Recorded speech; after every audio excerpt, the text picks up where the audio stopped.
Doctor صاحب طویل عرصے کے بعد آپ پاکستان آئے اور آپ جو ہیں امریکہ میں سینٹرل ایگزیکٹو بورڈ کے ممبر بھی ہیں، اور آپ کی واپسی اس بات کی علامت ہے کہ آپ پاکستان کے صورتحال پہ جو ہے دلچسپی لے رہے ہیں۔ کراچی میں جو حالات ہیں یا پاکستان کے جو بھی حالات ہیں اس بارے میں کیا تبصرہ کرتے ہیں آپ؟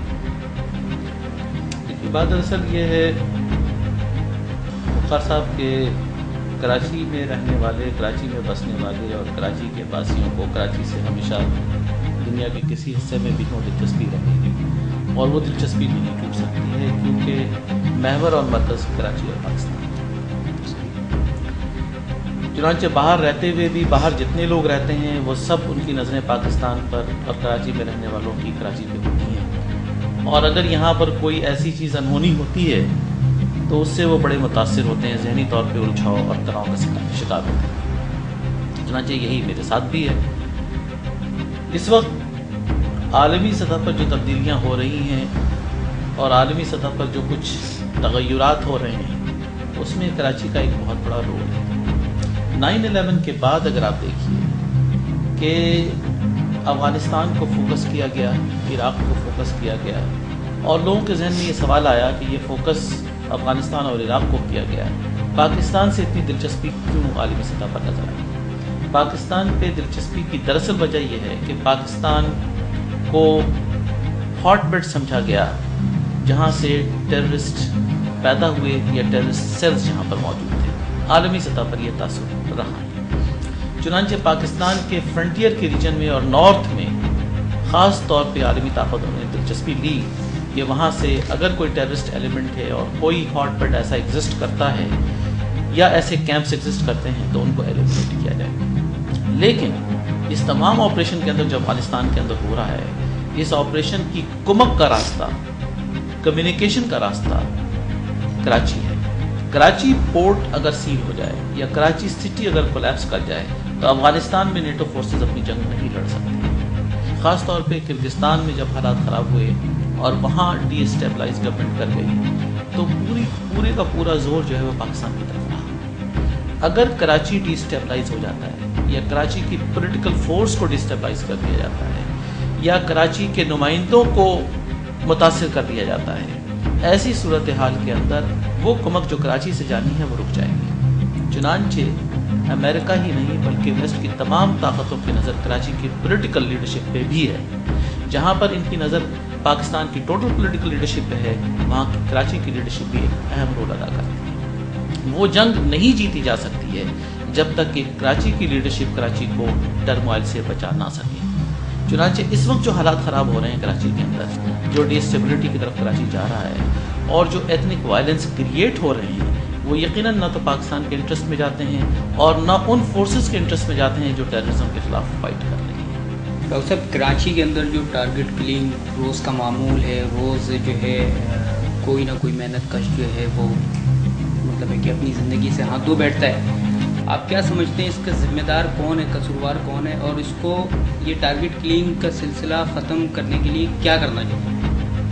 کون سے ایسے اقدام اٹھانے چاہیے گورنمنٹ کو کہ جو یہ ٹارگٹ کلنگ کا سلسلہ ختم ہو اور غریب جو محنت کش وہ صبح نکلتا ہے روزی کے لیے اور واپس اس کو یہ نہیں پتہ ہوتا ہے کہ وہ اپنے بچوں کے پاس جا سکے گا یا نہیں جا سکے گا؟ ایک بات تو بڑی کلیئر ہونی چاہیے خالد صاحب کہ کراچی کو ڈی اسٹیبلائز کرنے کے لیے کراچی کی لیڈرشپ کا یقیناً اس میں ہاتھ نہیں ہے۔ وہ لوگ جو کراچی کی نمائندگی کرتے ہیں قومی اسمبلی کے اندر، وہ لوگ جو کراچی کی نمائندگی کرتے ہیں صوبائی اسمبلی کے اندر، وہ لوگ اپنے ہی نمائندگی کو ڈی اسٹیبلائز کیوں کریں گے؟ یہ تو اللاجیکل سی بات ہے۔ کوئی بھی اگر یہ تھیوری دیتا ہے کہ کراچی کی لیڈرشپ کراچی کو ڈی اسٹیبلائز کر رہی ہے، وہ قطعاً جھوٹ بول رہا ہے۔ کراچی ایم کیو ایم کا اسٹرانگ ہولڈ ہے اور میں نہیں سمجھتا ہوں کہ ایم کیو ایم کراچی کو ڈی اسٹیبلائز کرنا چاہتی ہے۔ اب کون سی فورسز ہیں جو کراچی کو ڈی اسٹیبلائز کرنا چاہتی ہیں؟ وہ فورسز جو کہ اس وار آن ٹیرر کو ڈیمیج کرنا چاہتی ہیں، جس کے متعلق کئی بار خود ایم کیو ایم کی لیڈرشپ نے بھی پوائنٹ آؤٹ کیا ہے، دوسری لیڈرشپ نے بھی پوائنٹ آؤٹ کیا ہے کہ وہ کون سی فورسز ہیں جن کی پاسبلٹی ہے کہ وہ وار آن ٹیرر کو ڈیمیج کرنا چاہتے ہیں۔ وہ لوگ جو وار آن ٹیرر پر ڈیمیج کرنا چاہتے ہیں وہ چاہتے ہیں کہ کراچی کو ڈیسٹیبلائز کیا جائے، کراچی کے اندر کیوس پیدا کیا جائے، کراچی کے اندر law and order situation create کی جائے، اس کے نتیجے میں یہ جو ٹرانسپورٹیشن آف گڈس ہیں یہ ڈسرپٹڈ ہو جائے۔ چنانچہ ہمیں یہ دیکھنا ہے کہ وہ فورسز کیا نارتھ سے کراچی کی طرف آ چکی ہیں اور کیا کراچی میں ان کا کوئی رول ہے،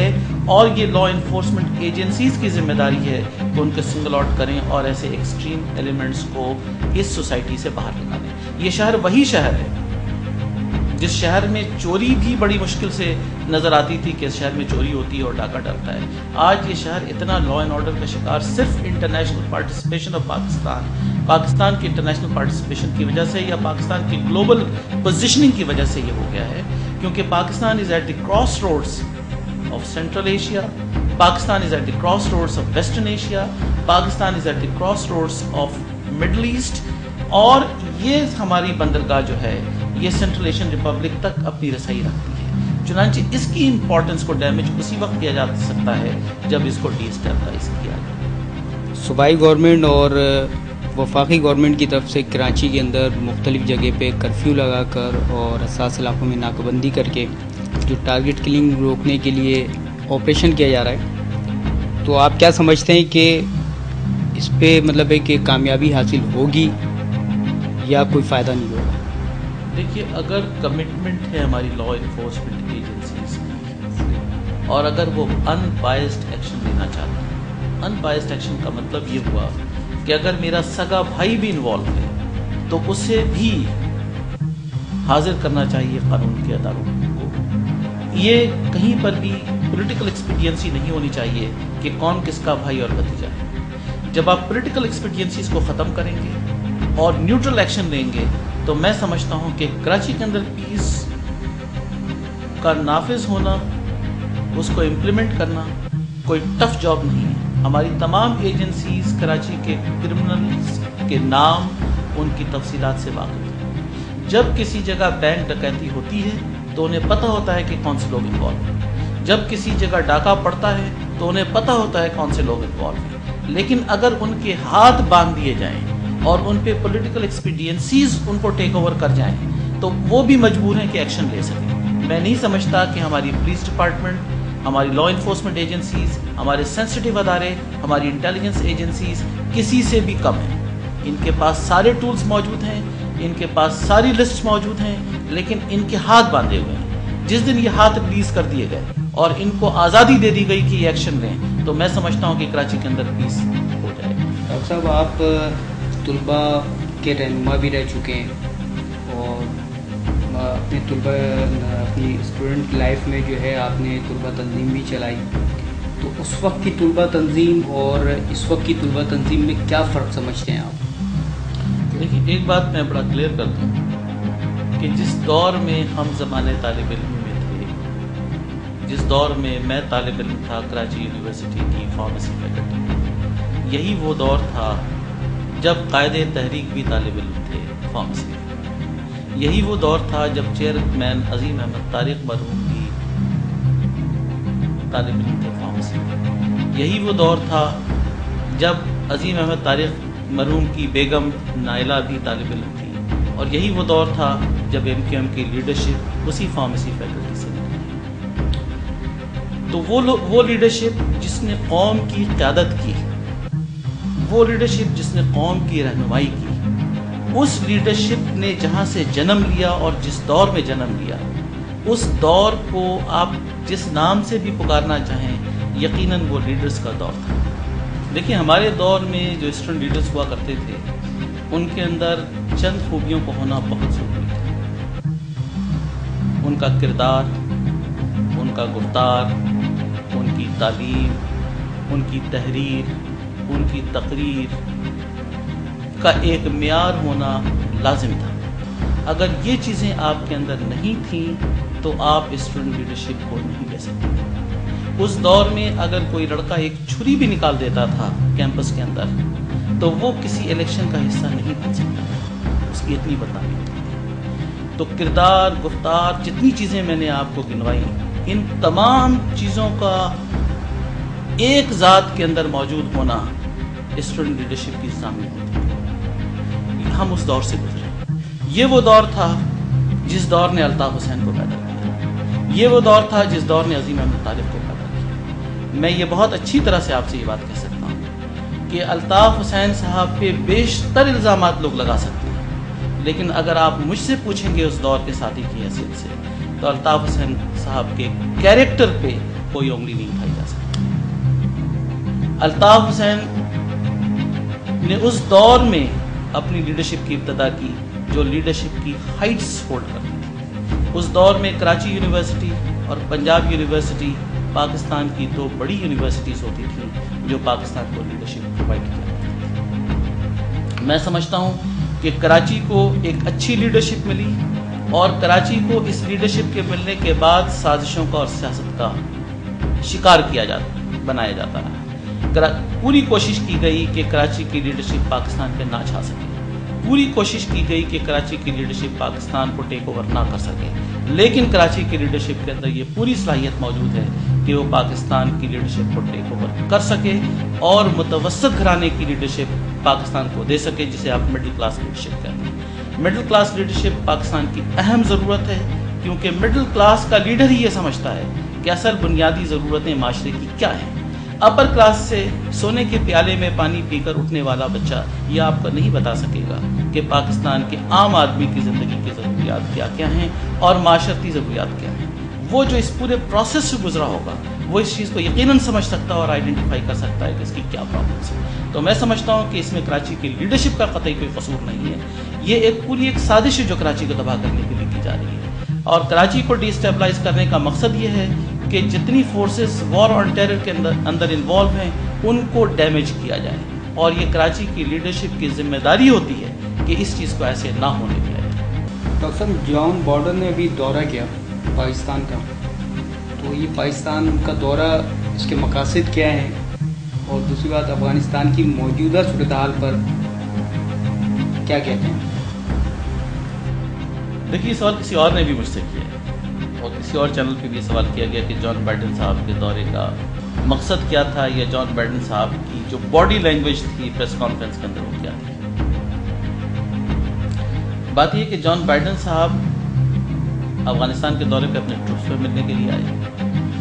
وہ ایک ایسا فنومینا ہے جو امریکن ایڈمنسٹریشن کا پارٹ ہے. اپنی فوج کی مورال بوسٹنگ ان کی ایڈمنسٹریشن کا حصہ ہے، اور ظاہر فوج 7000 میل دور آ کر لڑ رہی ہے. یقیناً پریزیڈنٹ اور وائس پریزیڈنٹ اس بات کی کوشش کریں گے کہ وقتاً فوقتاً ان کی مورال بوسٹنگ کی جائے. نمبر 1. نمبر 2، ان کی یہ خواہش ہوگی کہ افغانستان کی جنگ کے اندر وہ کامیابی حاصل کریں. اس وقت تک ان کو بڑے مشکلات نظر آ رہے ہیں، اور ان مشکلات کے اندر ان کو 2 چیزوں کی بڑی اہم ضرورت ہے. پہلی چیز یہ کہ حکومت پاکستان فرینڈلی گورنمنٹ ہو جو امریکن سپورٹ پرووائڈ کرتی ہے. نمبر 2، کراچی کے اندر فرینڈلی الیکٹڈ ریپرزنٹیٹیوز ہوں جو اس پورٹ کو اسموتھ رننگ اور آپریشن کے اندر رکھیں تاکہ ان کی کمک وہاں تک پہنچ سکے. یہ 2 چیزیں ان کی بڑی سخت ضرورت ہے. اس میں پاکستان کی فرینڈلی گورنمنٹ، یقیناً اس وقت کی گورنمنٹ فرینڈلی گورنمنٹ ہے، لیکن یہ فرینڈلی گورنمنٹ اسٹیبل نظر نہیں آ رہی ہے. یعنی اگر ایک بھی پارٹی ان میں سے الگ ہو جاتی ہے تو دوسرے دن گورنمنٹ ڈی اسٹیبلائز ہو جاتی ہے. اور یقیناً فضل الرحمان صاحب کے نکلنے کے بعد اور ایم کیو ایم نے جب اپنا ایکشن لیا تو اس وقت یہ گورنمنٹ ٹوٹلی ڈی اسٹیبلائز ہو گئی اور منورٹی گورنمنٹ کھڑی ہوئی تھی. یہ سچویشن امریکہ کے انٹرسٹ میں نہیں آتی ہے. امریکہ کی یہ پوری کوشش ہوگی کہ پاکستان کے اندر اسٹیبل گورنمنٹ رکھی جائے.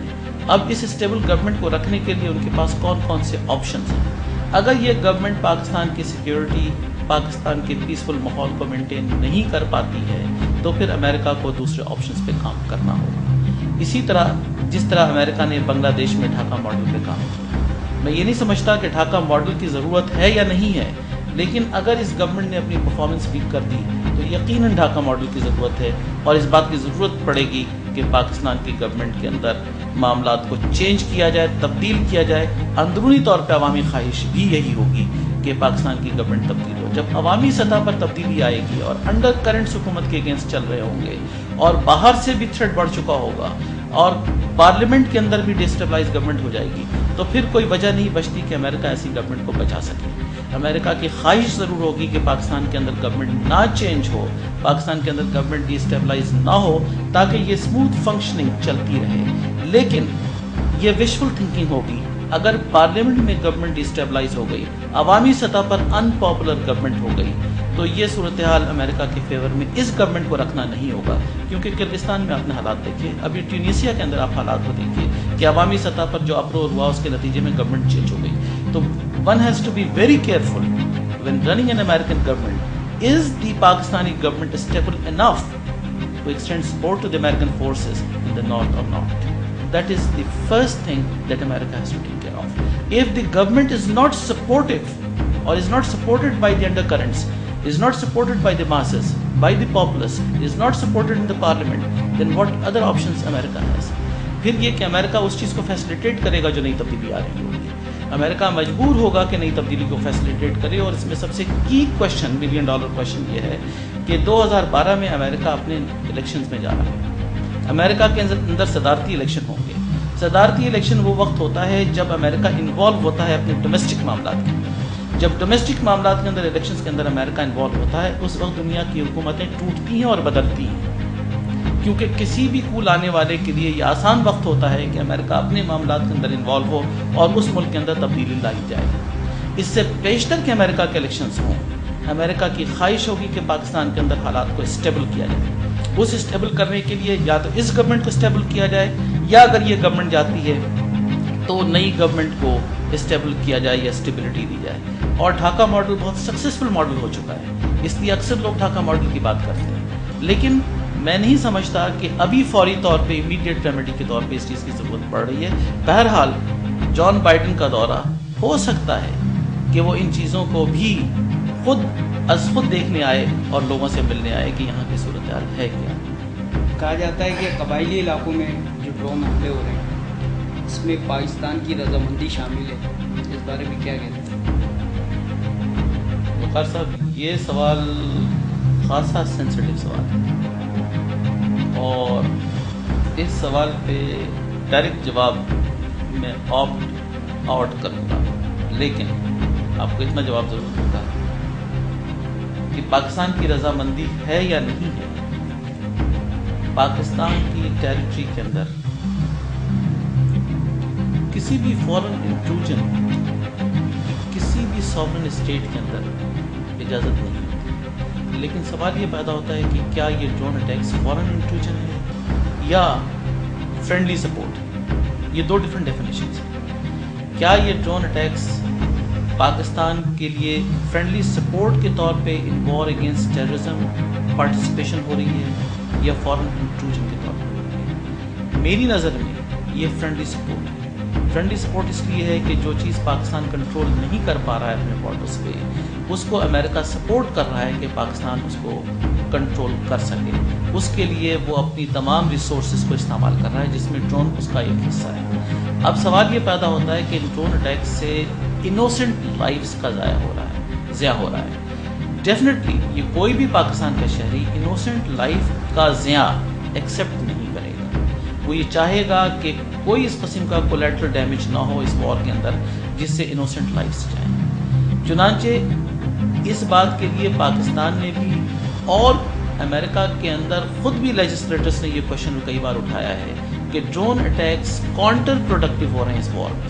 کاؤنٹر پروڈکٹیو کا مطلب یہ ہے کہ جو آپ ٹارگٹس اچیو کرنا چاہتے ہیں وہ ٹارگٹس اچیو نہیں ہو رہے بلکہ دوسرے ٹارگٹس اچیو ہو رہے ہیں. اس کا رزلٹ یہ ہو رہا ہے کہ عوامی سطح پر اس سے بدنامی ہو رہی ہے، اور اس بدنامی کا پورا جو بوجھ ہے وہ امریکن گورنمنٹ پہ اور پاکستانی گورنمنٹ پہ جا رہا ہے. تو ایسی چیز کو نہ کیا جائے جو پاکستان کے مفادات، پاکستان کے عام شہری کے مفادات کے against who.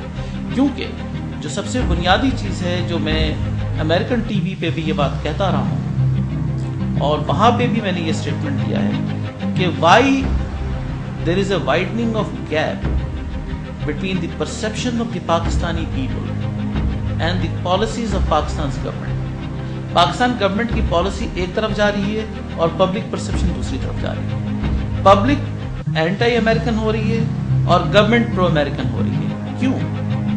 when the United States of America is supporting Pakistan in military and economic aid, یہ گیپس کیوں آ رہی ہیں؟ اس کا ایک مطلب یہ ہے کہ یا تو یہ پیسے عوامی نظروں سے نہیں گزر رہے ہیں، ویزیبلٹی نہیں ہو رہی ہے، یا پرسپشن عوام کی نہیں ہو رہی ہے۔ اس کے اندر پاکستان گورنمنٹ اپنی میڈیا کیمپین کے اندر ٹوٹل فیلئر ہے۔ وہ یہ عوام کو نہیں بتا سکی کہ ہم کرنا کیا چاہ رہے ہیں اور اس سے ہمارے کون کون سے مفادات ہیں۔ عوامی سطح پر یہ تاثر مل رہا ہے کہ ہر وہ چیز کی جا رہی ہے جو امریکہ پاکستان سے کروانا چاہتا ہے، اس میں پاکستان کا مفاد نہیں ہے۔ میں یہ نہیں سمجھتا ہوں، میں سمجھتا ہوں کہ ہر وہ چیز ہو رہی ہے جس میں پاکستان کا مفاد ہے۔ Pakistan as a favourite nation of the United States is more in the interest of Pakistan rather than in the interest of any other country۔ Pakistan اس وقت دنیا کے تیسرے نمبر پہ امریکہ کا فیوریٹ نیشن ہے، اسرائیل ایجپٹ کے بعد تیسرے نمبر پر ہے۔ انڈیا پوری کوشش کر رہا ہے کہ انڈیا امریکن فیوریٹ نیشن بنے، لیکن انڈیا کو وہ پذیرائی امریکہ کے اندر نہیں ملتی۔ اب رہا یہ کہ ہم امریکہ سے اس تمام وار کے عوض کیا حاصل کر پا رہے ہیں، یہ ہماری لیڈرشپ کی کوالٹی ہوگی۔ ہماری لیڈرشپ ناکام ہے امریکہ سے اس کے بینیفٹس اٹھانے میں، ہماری لیڈرشپ ناکام ہے امریکہ سے اس چیز کو کیپٹلائز کرنے میں، ہماری لیڈرشپ ناکام ہے کہ امریکہ کے مفادات کو مد نظر رکھتے ہوئے اپنے مفادات کو بھی اس تیزی سے لے جائیں۔ پہلی بات، جس وقت ہم وار اگینسٹ ٹیررزم پہ کھڑے ہوئے تھے، اس وقت ہمیں اپنے $38 بلین جو ہمارا اس وقت کا ڈیفیسٹ تھا، ہمیں امریکہ سے معاف کروا لینا چاہیے تھا۔ ہمارے صدر کو کہنا چاہیے تھا کہ جی ہم اس وقت ہم آپ کے ساتھ وار آن ٹیرر پہ آئیں گے جب آپ $38 بلین معاف کریں گے، اسی طرح جس طرح ایجپٹ نے کیا۔ لیکن یہ زبان ہماری نہیں کھل سکی، یہ ہماری بدقسمتی ہے، یہ ہماری لیڈرشپ کی ڈیفیشنسی ہے، ہماری لیڈرشپ کی ڈیفیسٹ ہے کہ ہم یہ کام نہیں کر سکے۔ ہماری لیڈرشپ کو اسمارٹ ہونا پڑے گا، اور وہ اسمارٹ ہو سکے گا جس کو اسلامی نظام حکومت میں یہ کہتے ہیں کہ امیر المومنین کو کسی کا تحفہ نہیں لینا چاہیے۔ اس کے پیچھے فلسفہ یہ ہے کہ اگر امیر المومنین نے تحفہ لے لیا تو اس کے قدم لڑکھڑا جائیں گے، وہ پھر اس کے خلاف کھڑا نہیں ہو سکے گا، اس سے بات کرنے کی پوزیشن میں نہیں رہے گا، اس کی مورل پوزیشن ڈاؤن ہو جائے گی۔ تو جب آپ تحفے کم لیں گے، اور تحفے سے آگے جو لفظ میں نہیں استعمال کرنا چاہتا ہوں، جب آپ کک بیکس میں انوالو نہیں ہوں گے تو آپ عوام کے لیے کھڑے ہو سکیں گے۔ تو میں سمجھتا ہوں کہ ہمارے ہاں جو سسٹم اس وقت رائج ہے، میں یہ نہیں کہتا کہ فیسز کے بدل دینے سے کوئی چیز ہوگی، چینج آف فیسز تبدیلی نہیں لائیں گے پاکستان کے۔ پاکستان کے اندر ایک ایسا چیک اینڈ بیلنس ہونا چاہیے جس کے اندر لا کے آگے ہر ایک کی پکڑ اور گرفت ہونی چاہیے، خواہ وہ لیڈر آف دی اپوزیشن ہو، خواہ وہ لیڈر آف دی ہاؤس ہو۔ پاکستان کی ترقی کی ضمانت امریکہ نہیں دے سکتا ہے، پاکستان کی ترقی کی ضمانت ہم خود دیں گے، اور اس وقت ہم دیں گے جب ہم نظام کو ٹرانسپیرنٹ رکھیں گے اور ہم دوسروں کے سامنے کھڑے ہو کر بولنے کی پوزیشن میں ہوں گے۔ ڈاکٹر صاحب، یہ پاکستان کے حالات ایسے ہیں، ہر جگہ ٹارگٹ کلنگ، ٹھیک ہے، اس حوالے سے امن و امان کے حوالے سے آپ قوم کو کیا میسیج دینا چاہیں گے؟ دیکھیے، 2-3 چیزیں بہت اہم ہیں ہماری قوم کے لیے۔ پہلی چیز یہ کہ ہماری قوم چہروں کے بدلنے سے کوئی بڑی توقعات نہ رکھے۔ ہمیں یہ چاہیے کہ ہم middle class leadership, honest leadership, committed leadership, جس کی کنوکشن ہو پاکستان پہ، اس کو سامنے لائیں، اس کو آگے بڑھائیں، اس کو انکریج کریں اور لیڈرشپ دیں، اور تبدیلی ہمیشہ اوپر سے آئے گی، نیچے سے نہیں۔ جب آپ ایک اچھی لیڈرشپ لے کر آئیں گے، وہ لیڈرشپ جو مڈل کلاس ہوگی، جو معاملات کو سمجھے گی، پاکستان کا قسمت بدل جائے گی۔ اور مجھے بڑی امید ہے کہ کراچی کی لیڈرشپ اس کی ابتدا کرے گی۔